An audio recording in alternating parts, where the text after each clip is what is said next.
the factor theorem. All right, thank you. Have a good day. That was notes 6-2. 6-3 will be coming soon.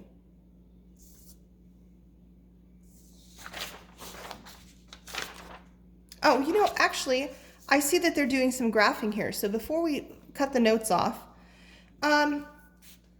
let's go ahead and talk about graphing. It says graph this function using the information you found in examples A through D.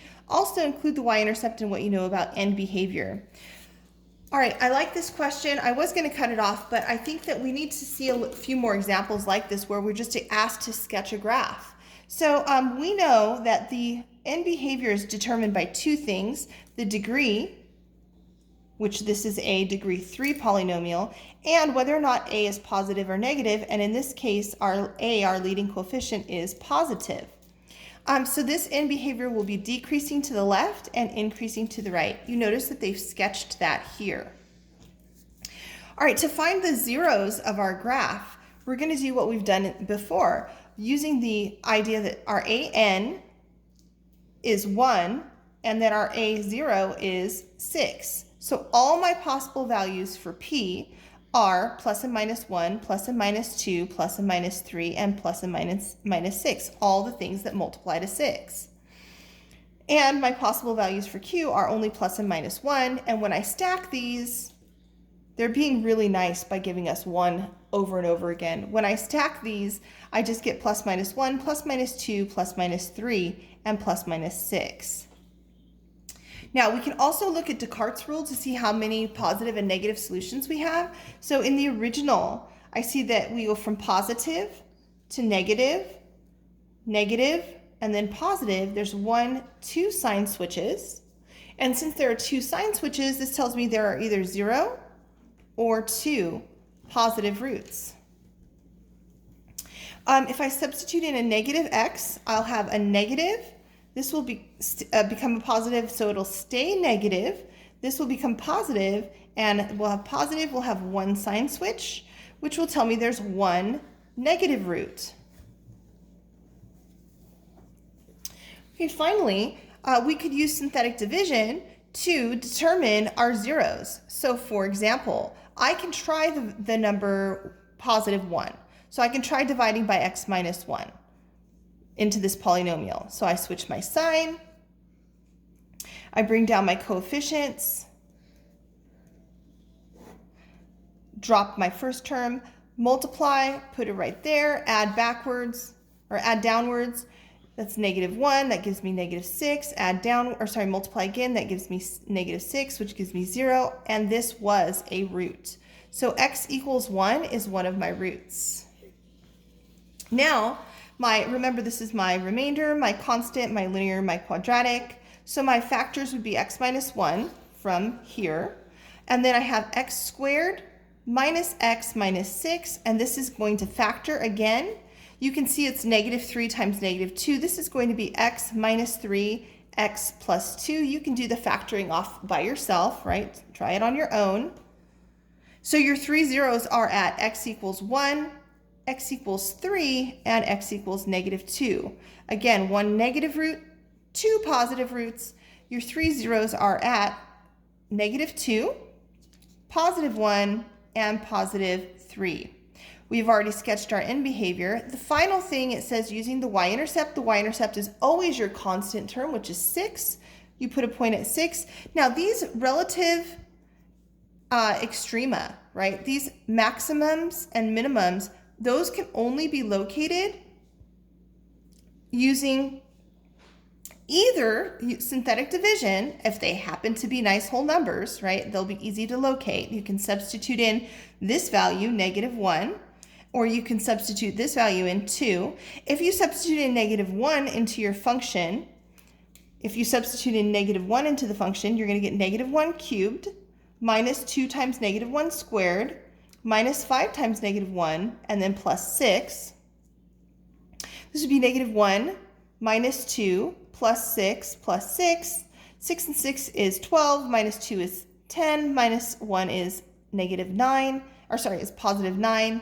And you can see that is indeed where that value is at. It's at -1, 9. Similarly, you could find this point, but honestly, that's a little overkill.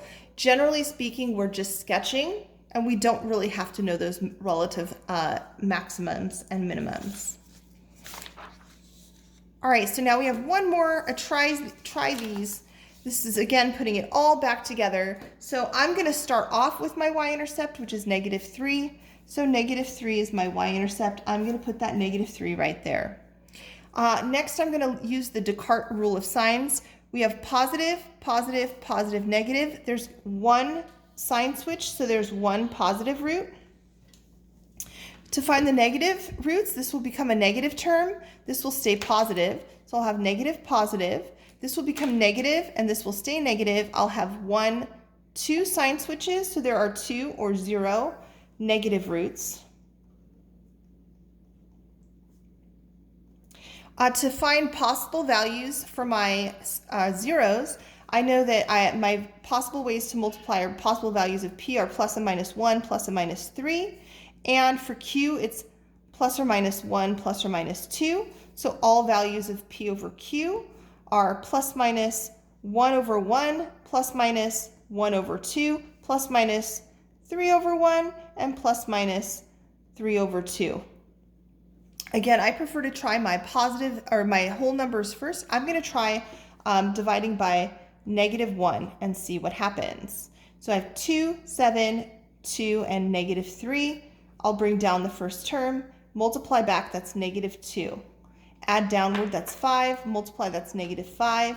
Add downward, that's -3. Multiply, that's 3, that gives me a 0. I happen to choose the correct one on the first try. So I divided by x plus 1 into this polynomial, and I have 2x squared plus 5x minus 3. Then I have to factor this by grouping. The two numbers that will multiply to -6 and add to 5, so it has to multiply to -6 but add to +5, will be 6 and -1.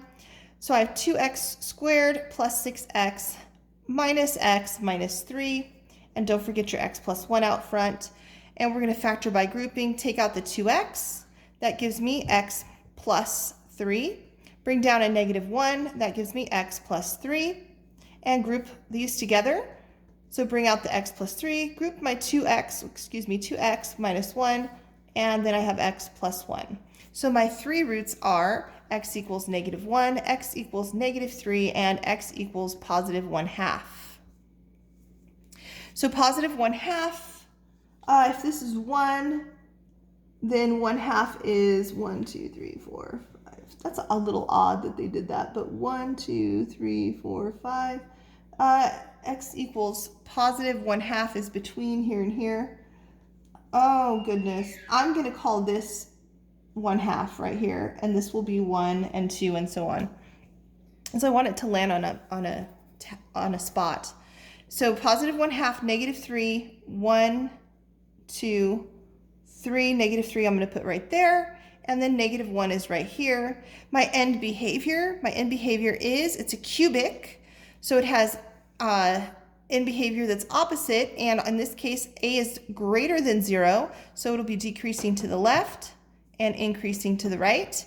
So my cubic must do something, and it has to cross here, right? My cubic must look something like this.